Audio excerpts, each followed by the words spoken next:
Hey everybody, I hope you enjoyed our dance moves. Just a little prep for those of you going to prom. And I hope your day has been terrible so far. Whoa, Sophia, what is your problem? Ugh. You can tell me anything. Yeah, but we're on desk right now. It's okay, Sophia, just tell me.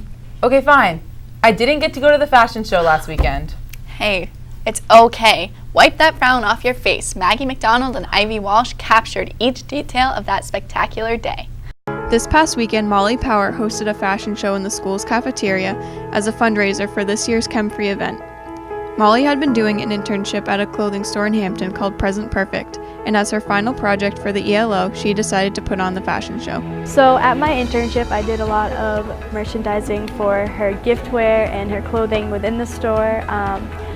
We traveled to a few fashion shows and I helped her pick out her spring, summer, and fall lines, and we planned the show. I had to come in contact with the facilities, Mr. DeVool, all the teachers to find the models. I also had to go around to local businesses and get the raffles, and we had food donated from Jumpin' Jacks and the cupcake store in the center of town. It's called the Wicked Sweet Sugar Boutique. 7 teachers modeled clothing from Present Perfect for the event.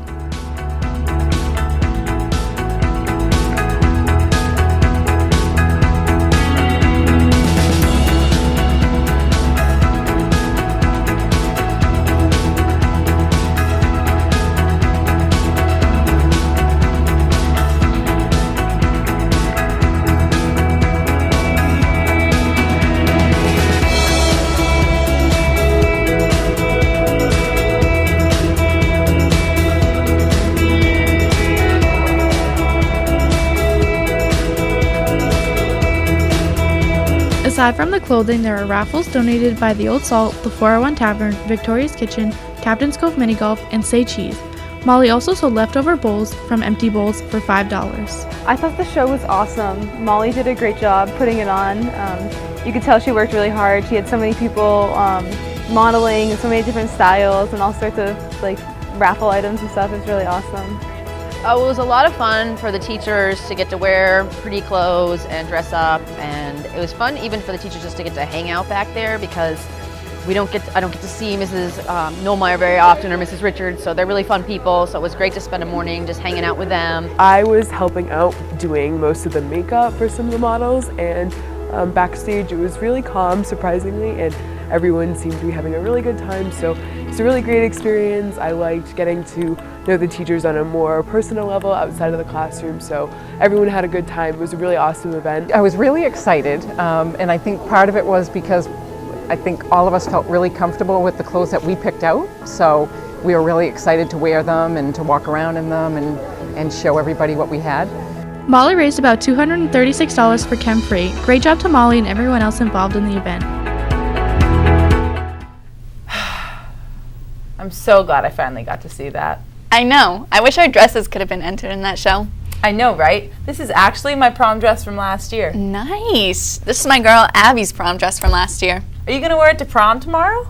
Nope, but for those of you attending, the Grand March will be at the Hampton Beach Seashell at 5:30, but be there no later than 5. The prom itself will begin at 6:30 at the Sea Glass in Salisbury. Remember to have fun, but also to behave appropriately. I'm so pumped. It's our junior prom, right? Yeah, but there are some seniors going too.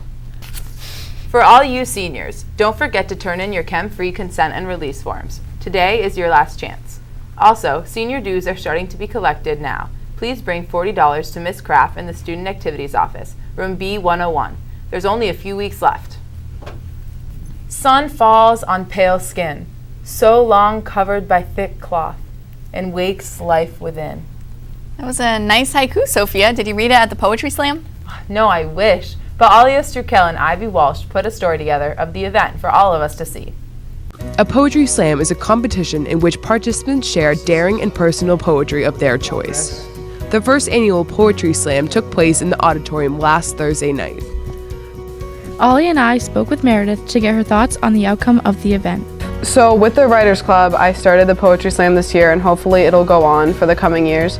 But what the Poetry Slam was meant to do was it was meant to give students an opportunity to show what they've written and be able to express it to other people. It's hard to get your work out there, and a lot of people don't really know how to. So I thought that the Poetry Slam would be a good way to take their poems and express them so that way other people can hear them. A lot of the kids came up to me afterwards and said that they were really excited that they got to share their work, and that they felt like now it'll be easier for them to do public speaking. So it went well from that respect. Out of all the contestants, the event ended in a three-way tie between Sarah Coffin, Erin O'Hara, and Celia Rogers. This resulted in an extra round where the three finalists were given 10 minutes to prepare a poem of their choice. Sarah Coffin came in first place, followed by Erin O'Hara and Celia Rogers. I know I run and you think I don't feel, but I do. Perhaps I feel too much. Perhaps I feel too hard. What is it about my very being that allows me to feel everything that I can't say? Take all the best pieces of yourself, your compassion, your empathy, your love, peel them from your soul, tie them in a knot, and set them free.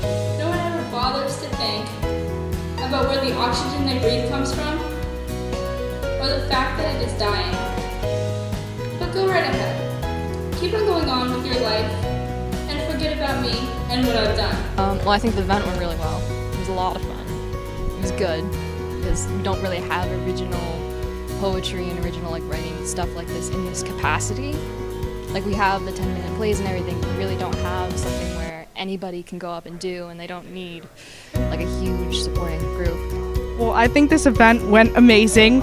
I would hope there would be a bigger turnout next year, so hopefully you guys can come. And I think my performance, the first one was better because I had time to practice, and the second one was a little bit more personal to me, and I did not plan on sharing that one with anyone. And then so when I got up there, I was like, oh my god, I'm gonna die. But it all went well, and I'm really glad I did it. For WHTV, Ivy Walsh and Alia Strukel. That's awesome. Those were so good. They were. A huge congratulations to all of the contestants and Meredith Maloney for putting this amazing event together. You a little hot over there, Mandy? I think I'm overheating in this dress. I mean, that is possible. With Earth's fluctuating temperatures nowadays, you never know what you're going to get. Look at this story Jess Vogel and I put together about climate change and its effect on sea level rise. Wow, it's pretty high tide. Can you imagine if the water was over the wall and we'd be standing in it right now? Yeah, I mean, I heard that if climate change keeps happening the way it is, we'd be 3 feet underwater right now. Seriously, we'd have to swim to KB's. I know. Okay, let's backtrack. Scientists have been closely following human activity on our planet that is changing our Earth, specifically our climate. Climate change is the average change in Earth's temperature. It can be caused by many things, some natural. However, humans have had a much greater impact on the Earth through things like deforestation. Forests absorb carbon dioxide and store it. When forests are cut down, this carbon is not only released into the atmosphere, but now there is nothing to store the additional carbon dioxide in, which will also go out into the atmosphere. But the big one, the one that is most well known, is the emission of greenhouse gases. Heat from the sun is captured in the lower atmosphere of the Earth by these gases, therefore heating the Earth, and the photons that come from the sun's energy cannot escape because they are captured by this blanket of gases. This is by far the most serious issue. One of the consequences of climate change is the melting of the massive ice sheets. There are 2 gigantic ice sheets on our planet, one in Antarctica and the other one in Greenland. The Greenland ice sheet is 3 times the size of Texas, and its water is slowly filling the ocean. For NH residents on the seacoast, one of the most important buffers to all this water is our marshes. We talked to world-renowned climate change and variability expert Dr. Barry Rock to get an idea of how marshes and sea level rise will play a role in destruction of our community's property. Marshes protect us from storm surges.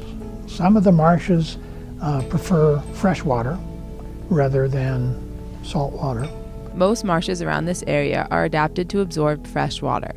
When the ocean level rises, the salt water will overflow into the marshes, but the marshes will not absorb it, leading to major flooding of the seacoast area. Places like the Hampton Beach Strip, Ocean Boulevard, Seabrook Beach, and Portsmouth will be majorly affected by the change in sea levels. By 2100, sea levels will rise globally by an average of 3 feet. There's another model that suggests that rise by 2100 would be 6 to 9 feet. And the difference between them is whether or not the Greenland ice sheet melts. We talked to a few families who would be affected by this flooding. Yeah, well, there'd be no beach here for tourism because honestly the beach would be between the marsh out back and here. This is a peninsula like an island, and I think it would all be gone if it ever came up 6 feet. Well, I'd be out of a job if it affected this area.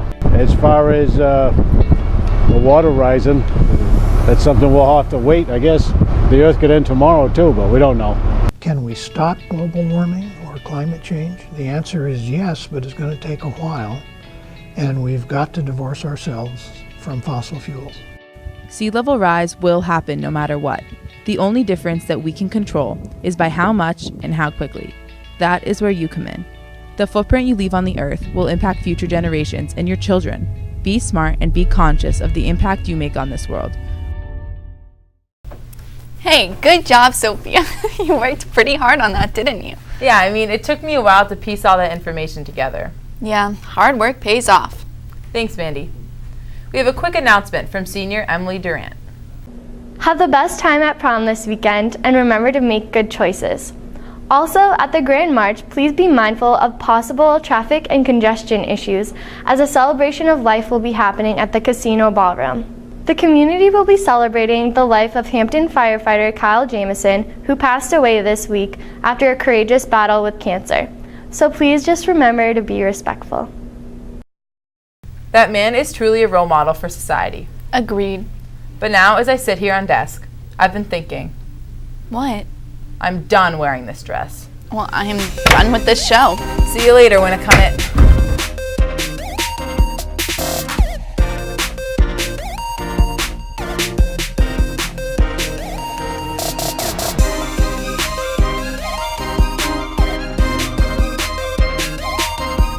I just licked my lip really weirdly.